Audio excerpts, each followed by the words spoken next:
Okay, so I got another development insight video. I guess that's what I'm going to probably start calling these insight videos.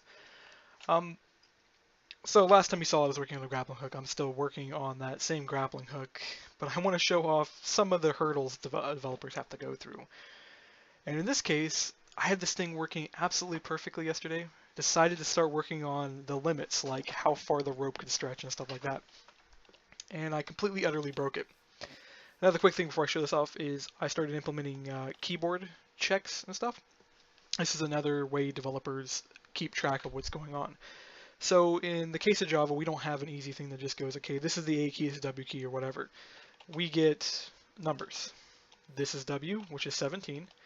S is 31. D is 32. And A is 30. And then you get spacebars 57. And there's a lot of other keys. But I'm currently keeping track of that as I'm working on disabling motion while the grappling hook's working. That way I can control precisely how the player swings around and stuff. So instead of the player moving when using the grappling hook, if they hit W, they'll swing left and right. That as long as they're not on the ground.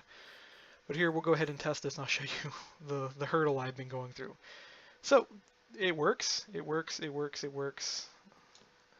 Hit the wall. I now have no clue where I'm at. This is a client-server sync issue, as far as I've been able to tell, because I surprisingly have not fallen out of the world, although earlier I got thrown out of the world when testing this.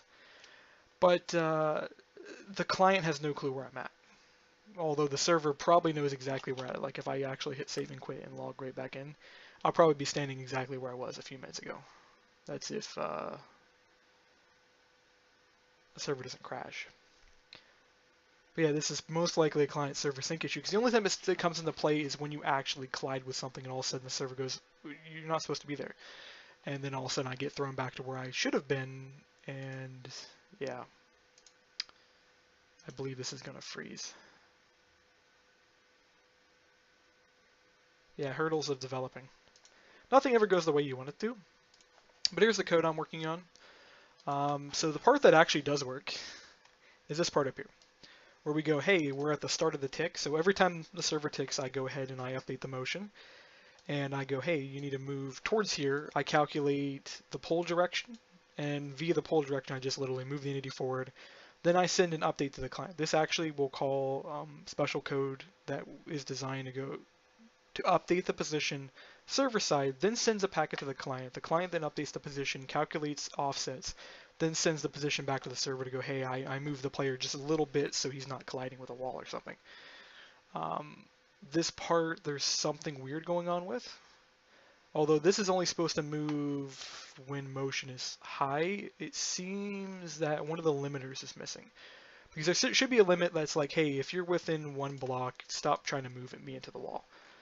That code's actually down here now, and it doesn't seem to be working. This is the end of the tick call. This is when I actually cancel the motion and start telling the client, or actually I tell the server, which then tells the client, hey, you can't be moving in the Y, you can't be moving in the X, or something like that, because you've hit the rope limit.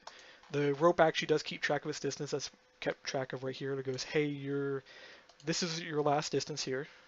Here's your new distance, so I need the rope to shorten by that amount of distance, so that way if I'm now 10 meters away from the grappling hook will not let me get 11 meters away. It'll go, hey, you're stuck within 10 meters at all times. You can get closer, which then the grappling hook will auto-retract, but you can't get farther away. This prevents the player from falling off of things. It looks like the server's crashed. I can't show you anymore, but I'll try to get some more of these videos out here later, and hopefully give you some more content to look at other than just me working on the grappling hook. I plan to do some guns here later, some explosives. I'm going to show you guys all how I do that kind of stuff and different techniques I use to test for things. Right now the techniques have been pretty simplified to keyboard and mouse controls because that just happens to be what I'm working with. But more videos later, and see you all.